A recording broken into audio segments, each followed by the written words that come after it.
Assalamualaikum everyone. This is Mirabani Graphics Valley. I am Tahan School Online Academy Foundation Level Batch 4. I am 11 years old, Alif Lahore, Pakistan. आप सुन रहे हैं soul talk with रुबानिया। आज हमारे साथ हैं एक ऐसे मेहमान जो अपनी मेहनत, हुनर, तख्लीक की सोच से कपड़ों को नई जिंदगी देते हैं। जी हाँ, मैं बात कर रही हूँ राहुल टेलर वाला की, जो न सिर्फ एक कामयाब टेलर हैं बल्कि रेहान स्कूल ऑनलाइन अकेडमी के एक सरगर्म मेंबर भी हैं। आए उनकी कामयाबी के सफर, फैशन के राज और जिंदगी की कहानी सुनते हैं। अस्सलाम वालेकुम राहुल भाई।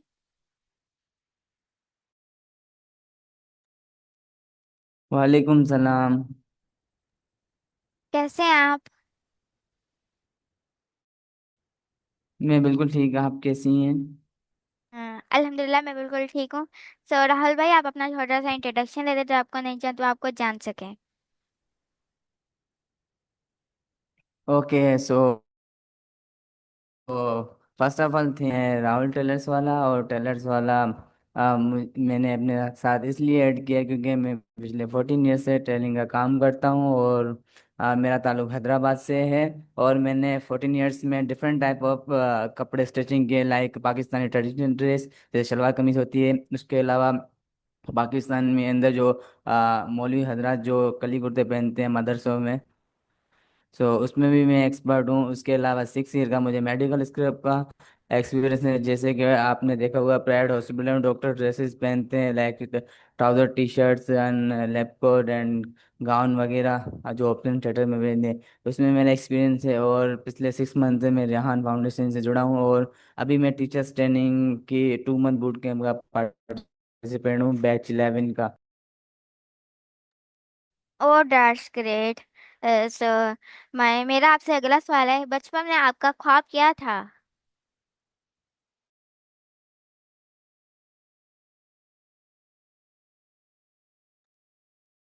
ओके बचपन में मेरा ख्वाब ये था कि जैसे मेरे नाम के साथ रॉयल टेलर्स वाला था, तो हम हमारे शहर में एलिगेंट, हैरिल, जैकमैन, ये टॉप टेलर हुआ करते थे हैदराबाद के। तो इस वजह से मेरा भी ड्रीम था, मैं वो शॉप देखता था, मैंने कहा मैं भी टेलर बनूंगा, मुझे इंटरेस्ट था। एंड बट उसके अलावा मैं बचपन से ही काम करता हूँ, लाइक 8 ईयर्स की एज से। तो मेरा ड्रीम था, मुझे स्टिचिंग करना बहुत पसंद था। तो बस स्टडी मैंने ज़्यादा की नहीं, 10th क्लास के बाद मैंने छोड़ दी थी कोविड में। और मैं इसके अंदर मुझे बहुत इंटरेस्ट था, तो मेरा ड्रीम था कि मैं अपना बिजनेस करूंगा ऑनलाइन। जैसे मैंने आपको बताया, मेडिकल स्क्रिप्ट का मैं काम करता था, वो मैं ऑनलाइन करता था। मैं किसी की प्रोडक्ट बनाता था, बट अपनी नहीं थी। बट मेरा भी ड्रीम था कि मैं ये अपना अपना ब्रांड लॉन्च करूं, बट अभी तक किया नहीं है। तो ये यही ड्रीम था मेरा। ओह अमेजिंग। सो आपके फैमिली आपके फैमिली का इस फैसले पर क्या रद्द अमल था? नहीं, मेरी फैमिली बहुत सपोर्टिव है। और उनको वो कभी ऐसे लाइक बोलती नहीं है इनको। वो बोलते हैं कुछ भी करो, आपको जो इंटरेस्ट हो वो चीज़ करें। तो ऐसे नहीं फोर्सफुली कहते हैं कि आप उनको जो पसंद हो वो करें। वो कहते हैं जो जिसमें आपका शौक हो, इंटरेस्ट हो, जो आपको अच्छा लगे वो करें। तो फैमिली भी सपोर्ट करती है। और मुझे भी इंटरेस्ट था, बट मैं बन गया हूँ। बट अभी तक कोई मैंने अपनी प्रोडक्ट वगैरह लॉन्च नहीं किया, अपना ब्रांड नहीं है मेरा। सो ओके, मेरा आपसे अगला सवाल है, लाइक इस सफर में सबसे बड़ी चैलेंज क्या थी और आपने कैसे हल किया उसको? ओके सो मैंने जितने आपको अपने बताए हैं, मैंने इतनी सारी स्किल्स डेवलप किए। जैसे मैंने पैंट्स भी बनाई है, बास्केट भी बनाई है, और लेके बच्चों की, और पैंट भी बनाई है। बट ये मैं ऐड नहीं करता हूँ क्योंकि मैंने एक दो मरतबा बनाई थी, बट लगातार नहीं बनी थी। बाकी जो मैंने मेडिकल स्क्रब का, ट्रेडिशनल ड्रेस का, कली कुर्ते मैंने रेगुलर बनाए। और जबे भी बनाए जो सऊदी अरब में शेख बनते हैं, सऊदी अरब, दुबई, ओमान, कतर में, वो भी बनाए। बट वो मैंने एक दो मरतबा बनाए और ज़्यादा नहीं बने। तो चैलेंजेस कुछ नहीं है क्योंकि मेरे मेरे को अपनी फील्ड के अंदर नई नई चीज़ें बनने का शौक था। इसलिए जिसको शौक होता है उसको चैलेंज फेस नहीं आते, उसका सॉल्यूशन निकालते हैं, उसका हल निकालते हैं, वो सॉल्व करते हैं। तो मैं मेरे अंदर भी थी, क्यूरियोसिटी थी। तो मैं हमेशा नए डिज़ाइन वगैरह बनाता था, डिफिकल्ट एक बार एक एक एक बार से डिफिकल्ट चैलेंज फेस करने पड़ते थे, बट प्रैक्टिस करते हैं तो फिर वो सॉल्व हो जाते हैं। तो ऐसा कोई चैलेंज अभी तक फेस नहीं आया। अमेजिंग। ओके, मेरा आपसे अगला सवाल है, टेलरिंग का सीखने का आगाज आपको, लाइक टेलरिंग का सीखने का आगाज कहाँ से किया आपने? ओके, सो हमारे फील्ड में हमारे जैसे रिलेटिव्स होते हैं, बहुत सारे फील्ड से रिलेटेड होते हैं। तो मैंने जो अपने टेलिंग के फील्ड का आगाज़ किया मेरे कज़न के साथ। और मेरे कज़न भी होते हैं और मेरे खालू भी होते हैं और वो मेरे उस्ताद भी होते हैं, तो उनसे मेरे थ्री रिलेशनशिप हैं उनके साथ। सो उनके साथ ही मैंने काम सीखा, उनके अपने लाइफ के लाइक 13 से 14 ईयर्स उनके साथ मैंने बिताए। तो उनसे ही आगाज़ हुआ बचपन में, उनकी शॉप पे लाइक वो उनके साथ बैठता था और बैठते बैठते और बस इंटरेस्ट हो गया, सीख गए। तो इसी तरह एक ये ना कि बस जाते हैं सीखने, वैसे नहीं सीखा, बट बैठते बैठते इंटरेस्ट हुआ, कुछ कभी कुछ बनाएगा, कभी कुछ बनाया, तो फिर सारा सब कुछ सीख गया। Oh that's great. सो मेरा आपसे अगला सवाल है, आप किस किस्म के कपड़ों या डिजाइन में माहिर हैं?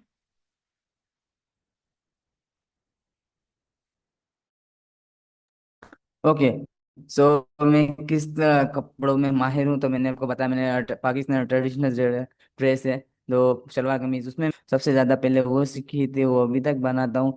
उसके अलावा कली कुर्ते बनाए हैं, वो भी मैंने बहुत बनाए, वो बहुत डिफिकल्ट होते हैं बनाना। बट कोई आजकल बनाता नहीं है, आजकल ने सीखता है ना बनाते, क्योंकि डिफिकल्ट होते हैं, बोलते हैं हम नहीं बनाएंगे। बट वो मैंने सबसे ज़्यादा बनाया, इंटरेस्ट में शौक से बनाता था वो। और उसके अलावा मेडिकल स्क्रैप का काम किया, वो भी मैंने बहुत शौक से किया था, मुझे इंटरेस्ट था, वो भी मैंने बहुत अच्छे से सीखा। वो तो उसमें डिफिकल्ट डिजाइन आते थे, शलवार कमीज में नहीं आते थे, जितने कली कुर्ता तो सिंपल हुआ करता है, बट जो डॉक्टर की ड्रेसेस होती थी वो बहुत डिफिकल्ट होती थी। और आपने देखा होगा पहनते हुए उनको, बहुत डिफिकल्ट डिजाइन है, तो वो भी मैं एक्सपर्ट हूँ। और उसके अलावा मैंने, जैसे मैंने आपको बताया, पैंट्स भी बनाई है, बास्केट भी बनाई है बच्चों की, और उसके अलावा जब्बे भी बनाए। उसके अलावा मैंने लेडीज काम भी किया, जैसे ट्राउजर वगैरह होती है जिससे पहनती है लड़कियां वगैरह, तो वो भी मैंने बनाया। बट वो मैंने ऐसे इंटरेस्ट बनाए, बट वो तो एक दफ़ा सीख जाते हैं तो आ जाता है काम। वो भी हमारी शॉप से कज़न की, बट वो भी मैंने काम किया, बस ट्राउजर्स और शर्ट्स और शलवार होती हैं वो बनाई है। तो ज़्यादातर मुझे एक्सपर्टीज है मेडिकल स्क्रब में, शलवार कमीज में, कली कुर्ते में, और बाकी थोड़ा बहुत तो बना लेते हैं, कोई चीज़ बनानी हो तो। ओके। सो मेरा आपसे अगला सवाल है, आपके कस्टमर की सबसे आम डिमांड क्या होती है? आप रिपीट कर सकते हैं क्वेश्चन आपके अपना? कस्टमर की सबसे आम डिमांड क्या होती है?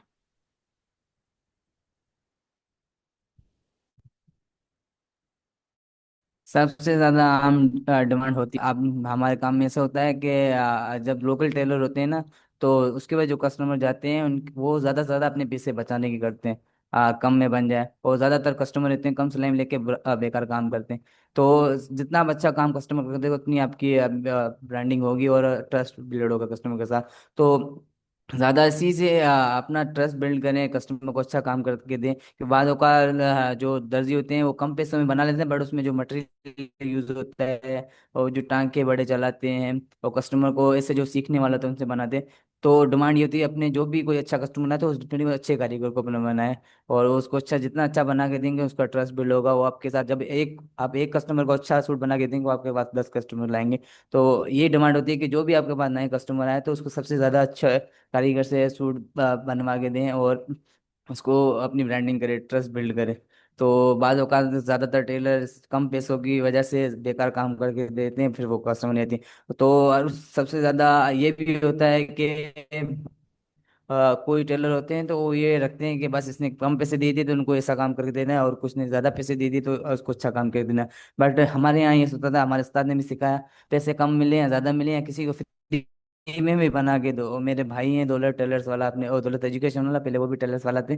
तो उन्होंने एक बात सिखाई थी, अगर आप पैसों से भी काम करें या फ्री में भी काम करें, किसी को फ्री में भी सूट बना के दें, कभी भी इसको खराब मत बना के देना। क्योंकि आप सोचते हैं कि मैं फ्री में खराब बना के दूंगा, आपको पैसे नहीं मिले, वो पैसे तो आप फिर भी कमा लोगे, जो आप खराब काम करोगे उससे आपका हाथ खराब होगा, आपका ट्रस्ट खराब होगा। तो इस वजह से फ्री में बनाओ या पैसे में बनाओ, एक जैसा काम करो, गरीब का बनाओ अमीर का बनाओ, ज्यादा पैसे लेके बनाओ या फ्री में बनाओ, तो काम एक जैसा करो हमेशा। इससे ना आपके ब्रांडिंग होती है, ट्रस्ट ट्रस्ट करते हैं यहाँ पे लोग काम। तो ये चीज मैटर करती है। वंडरफुल। सो मेरा आपसे अगला सवाल है, फैशन ट्रेंड्स के साथ चलना कितना जरूरी है? हाँ, बहुत ज़रूरी है फैशन के साथ चलना, क्योंकि जितना बातों का अब जैसे जेंट्स टेलर में ना ज़्यादा फैशन डिजाइनिंग नहीं आती, वो सिंपल होता है, आपने देखा होगा। पर जो लेडीज टेलर के अंदर है वो रोज़मर्रा हर साल लेडीज का ऐसे होता है कि जो सीजन आता है विंटर का या समर का, उसमें चेंजिंग होती रहती है। बट जेंट्स का ऐसे नहीं होता, जेंट्स का सिंपल होता है, आपने देखा होगा। कोई भी इवेंट है, बाद औकात शलवार कमीज पहनते हैं, वास्कोट पहनते हैं, शूज पहनते हैं, वही होता है, क्योंकि वो फैशन उनके अंदर नहीं था। ज्यादा पैंट शर्ट के अंदर होता है, तो आपने देखा होगा उसमें आता है। बट शलवार कमीज के अंदर ये ज्यादा चीजें नहीं आती फैशन।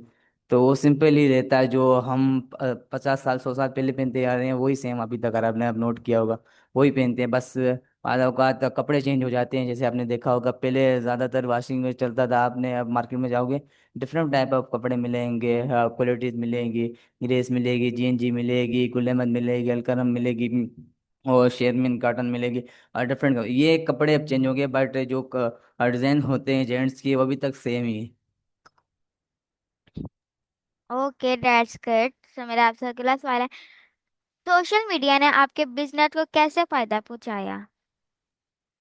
ओके, सो अभी तक मैंने अपना कोई बिजनेस स्टार्ट नहीं किया, बट सोशल मीडिया ने मुझे मेरी खुद की ब्रांडिंग की है। आप लोग मुझे खुद को जानते हैं, मेरे नाम से मेरे काम से जानते हैं, बट मैंने अभी तक अपना कोई बिजनेस नहीं लॉन्च किया, ब्रांड वगैरह। तो अभी मेरे नाम से ही राहुल टेलर्स वाला तो लोग जानते हैं, ये टेलर्स वाला के काम करते हैं। बट मैंने सोशल मीडिया ने मुझे मेरी खुद की ब्रांडिंग की है, और मेरी कम्युनिकेशन स्किल्स बेस्ट की है। मैं ज़्यादा कैमरा फेस नहीं करता था, ये मेरा अच्छा हुआ है सोशल मीडिया से। और सोशल मीडिया से यूज करना नहीं आता था, तो ये सबसे ज़्यादा मैंने अच्छा अच्छे से यूज। तो अभी तक ये बेनिफिट्स हुए हैं, अभी तक ब्रांड लॉन्च नहीं किया है काम का। ओके, सो मेरा आपसे अगला सवाल है कि आपके लिए आपके लिए सबसे यादगार डिजाइन या कस्टमर कौन सा है? हल्का डिजाइन या कस्टमर कौन सा है ऐसे? लाइक आपके लिए कोई, क्या कोई डिजाइन हो या कोई कस्टमर हो जो आपका अभी भी याद है?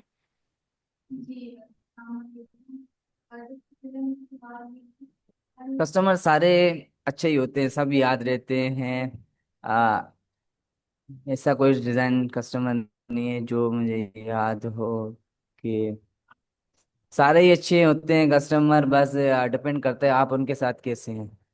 तो याद तो सभी रहते हैं, तो इसलिए कोई एक खास नहीं होता है।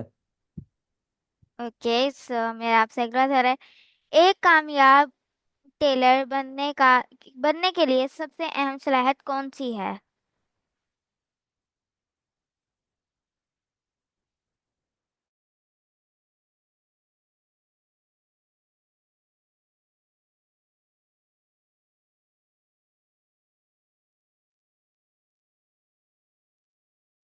अच्छा, लीव हो गया था शायद खुद से, तो आप रिपीट कर रहे हैं अपना क्वेश्चन।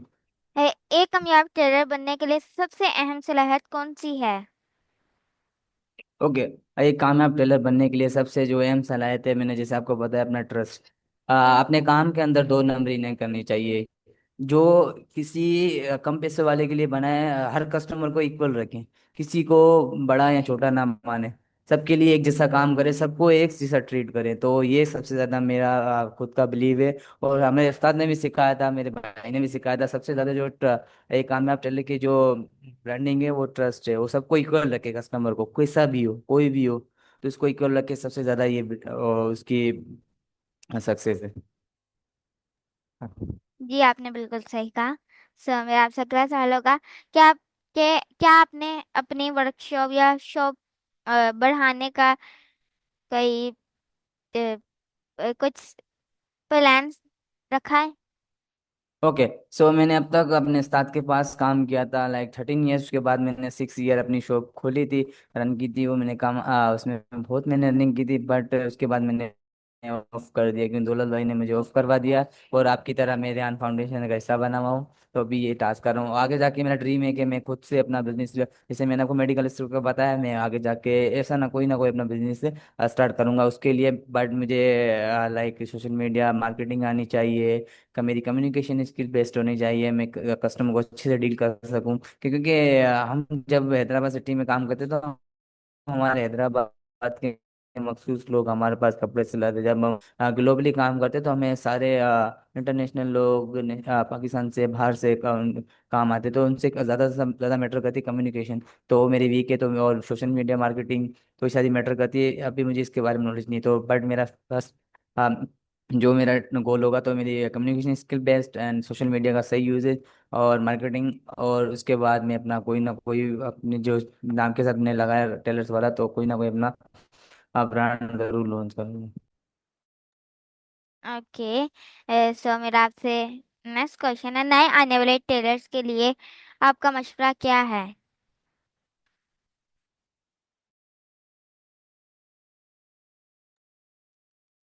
ओके, सो सबसे ज़्यादा नए टेलरों को आने के लिए मेरा मशवरा ये है, तो मैंने अपनी फील्ड में एक चीज़ नोट करी है। मैंने जैसे आपको कहा, मैंने 13 ईयर्स से लेके 40 ईयर्स तक अपने साथ को दिए, 13 ईयर्स से।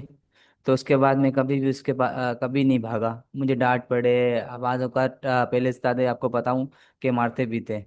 आपको उस्ताद मारता भी नहीं, क्योंकि डर जाते हैं, क्यों उनके पहले माँ बाप जैसे होते हैं उस्ताद को बोलते थे कि आप मैं आपके औलाद को, अपने बेटे को अपने पास छोड़ के जा रहा हूँ, आपको इसकी तरबियत करनी, आप तरबियत कैसे भी करें, मार के करें, सब प्यार से करें, कुछ भी करें। तो वो कभी भी बेटा अपने है ना अपने बाप के पास शिकायत नहीं लेके जाता। उस्ताद जैसा भी उसके साथ सलूक करे, उसको मारे डांटे कुछ भी करे, वो तरबियत कर रहे होते हैं, उनको बताए। तो हाँ, तो आजकल ऐसे उस्ताद भी नहीं है, उस्ताद तो हैं, उस्ताद भी नहीं है, मुश्किल से मिलते हैं, बट ऐसे कोई शागिर्द भी नहीं है, क्योंकि जो ये चीज़ें करे। हम मैंने अपनी ज़िंदगी में हर काम किए हैं। जो आजकल शागिर्द शर्म करते हैं, क्योंकि मैंने अपनी ज़िंदगी में होटलों से चाय भी लेके आया हूँ, 10 3 3 4 4 5 दफ़ा। अपनी शॉप की झाड़ू निकाली है, तकरीबन 10 या 12 ईयर्स से दुकान से बाहर। आजकल कोई शागिर्द को आप कहोगे ना झाड़ू निकाल सफाई करोगे, वो सीधा ये कहेगा मैं काम सीखने आया हूँ, मैं आपकी दुकान की झाड़ू नहीं लगाने आया हूँ। उस्ताद को सेम ये कहेगा। बट मैंने 12 12 साल अपने शॉप की झाड़ू निकाली है, इवन के रोड के बाहर की भी झाड़ू निकाली, दुकान की सफाई की। और दुकान के शीशे भी साफ किए, उसका पानी भरना। जब भी मैंने इतनी सारी स्किल सीखी है। हाँ। और जब ये बंदा जब उस्ताद की कदर करता है तभी जाके यहाँ तक पहुंचता है, नहीं तो नहीं सीखता। आजकल मैंने एक चीज नोट करी है, कोई काम सीखना है, जैसे कोई झाड़ू निकालने का, चाय लेने का बोले, तो बोले मैं थोड़ी हूँ, मैं काम सीखा हूँ ऐसे। मैंने लाइक खुद देखा, मेरे पास मेरे साथ भी काम किए। तो ये चीज आजकल घमंड के हमारे यूथ के अंदर करना पड़ता है, उस्ताद जैसा करा है वहाँ करना, बस उस्ताद की रिस्पेक्ट करनी में। जब तक उस्ताद की रिस्पेक्ट नहीं करोगे, आपको सीखो नहीं की। और एक चीज मैंने वो नोट की, आजकल की जनरेशन में ना तो उस्ताद की कदर करते हैं, ना उनकी रिस्पेक्ट करते हैं। थोड़ा कुछ सीख जाते हैं ना, तो खुद से शॉप खोल लेते हैं। तो इसका मतलब नहीं आप थोड़ा कुछ सीख लो तो आप चैंपियन बन गए, मास्टर बन गए, ऐसे नहीं बनते।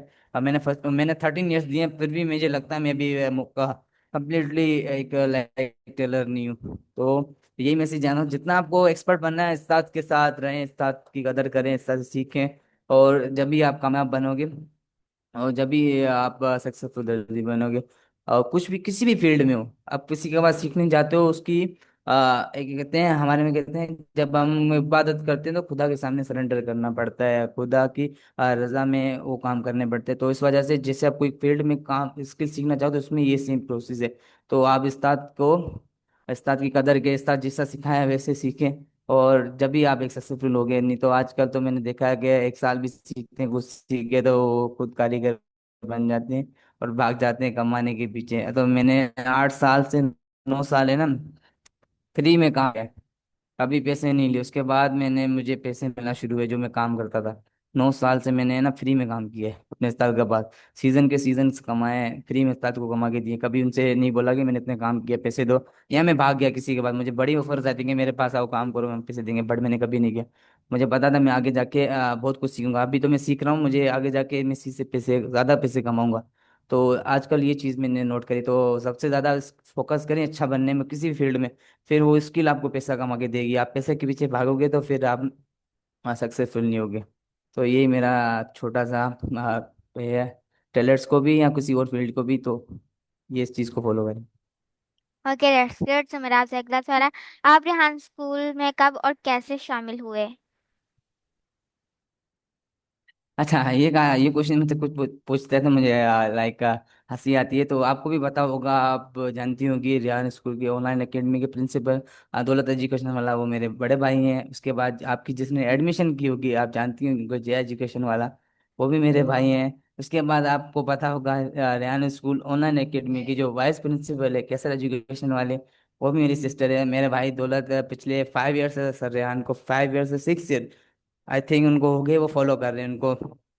बट हमें उस टाइम भी पता था, बट हम उनको ये पता था किसी को फॉलो करते हैं उनको उससे सीखते हैं। बट हम इतना ज़्यादा लाइक ना पूछते थे ना करते थे उनसे। बट आई थिंक 2023 में वो सरयान के पास गए थे, लाइक सितंबर में से कुछ, सितंबर या ऐसे कुछ गए थे। फिर उन्होंने 4 मंथ वहाँ पे रहे थे।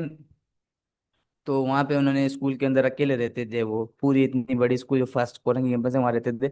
और वहाँ पे सीखते थे, काम करते थे। उसके बाद जो 2024 है उसमें जनवरी के अंदर ही उनको ऑनलाइन एकेडमी सर रेहान ने उनको खोल की थी। वो जीरो से उन्होंने अब तक यहाँ तक उन्होंने यहाँ तक आई थिंक 350 प्लस स्टूडेंट है अब तक। ये नहीं है कि उन्होंने किया, बट उन्होंने जीरो से स्टार्ट किया, वहां से उन्होंने की और हमें भी वहीं से पता चला।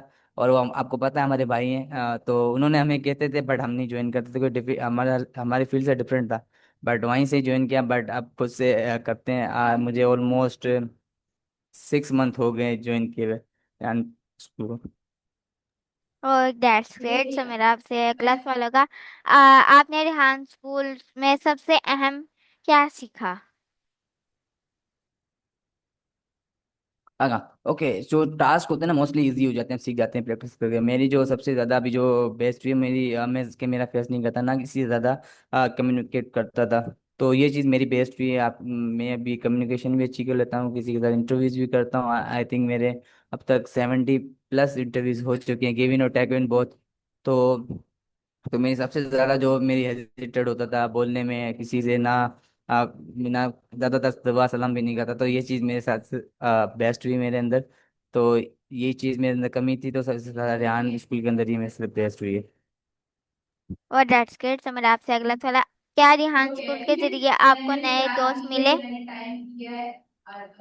जी बहुत दोस्त मिले। आ, आपने देखा होगा आपकी क्लास में आपकी जो मैम महा, वो भी मेरी एक सिस्टर फ्रेंड है।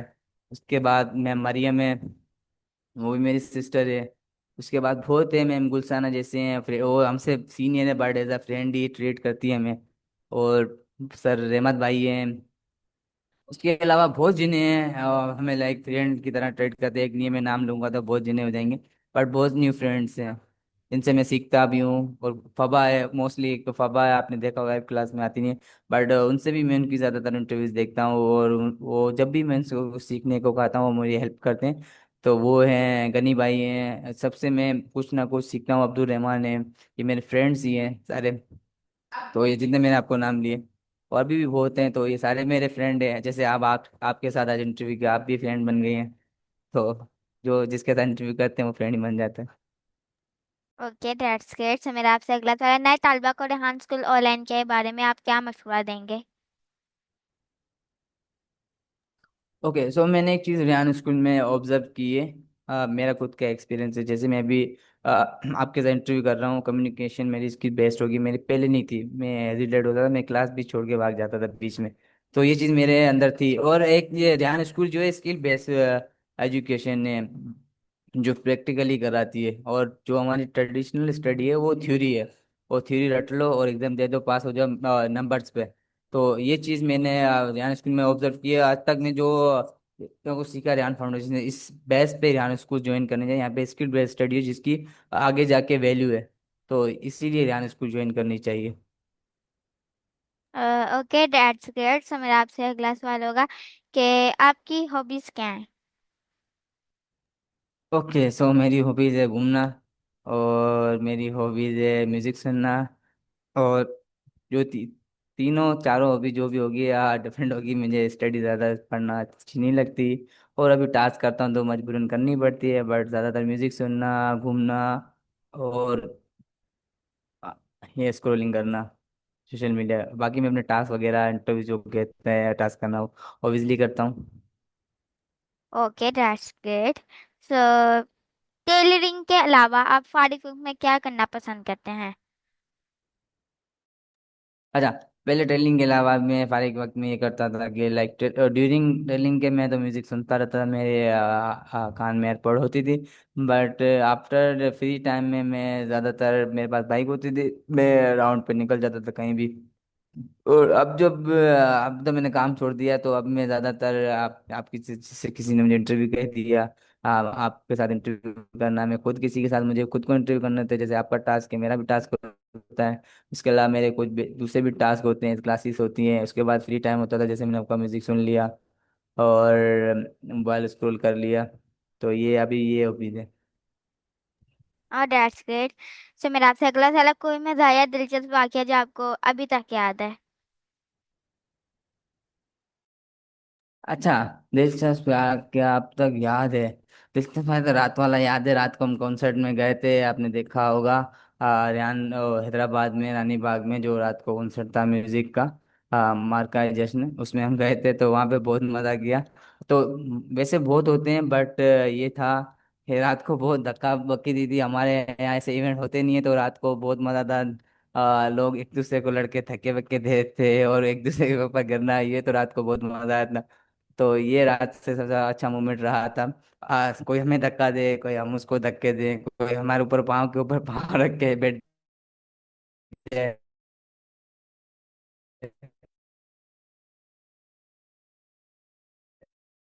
फिर हम तो लाइक, मेरे पेट में किसी के ऊपर अपना पाँव रखूं तो बेचारा चिल्ला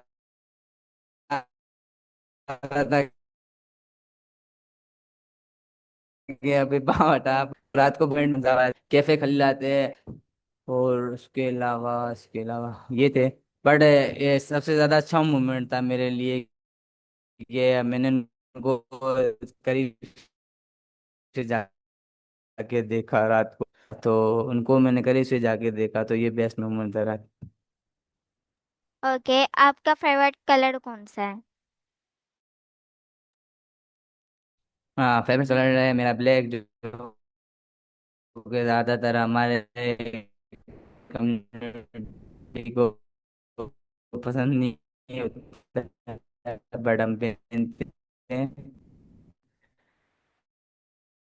तो ब्लैक और वाइट, ब्लैक।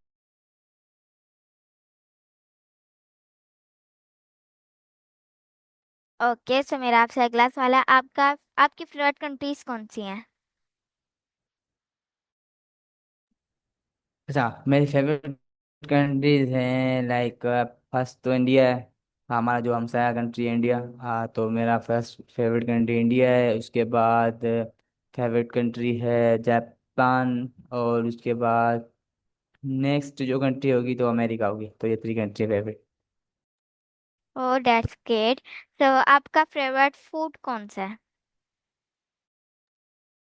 ओके, सो मैं ज़्यादातर है ना फूड याद नहीं रखता हूँ, कि मुझे जो अच्छा लगता है मैं खा लेता हूँ, ऐसे नहीं है कि कोई मेरा फेवरेट थिंग हो।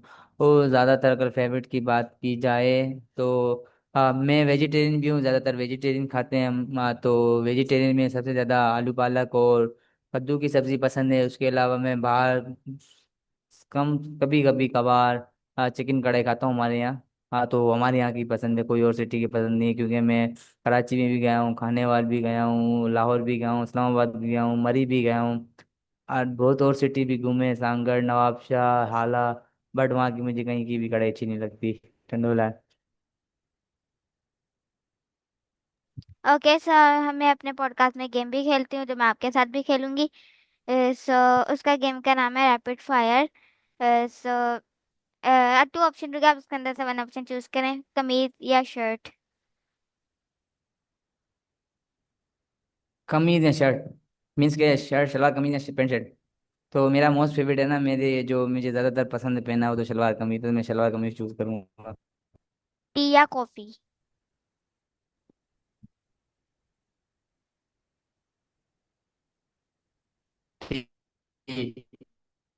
ओके। मैं ज़्यादा दिन में 3 4 5 दफा।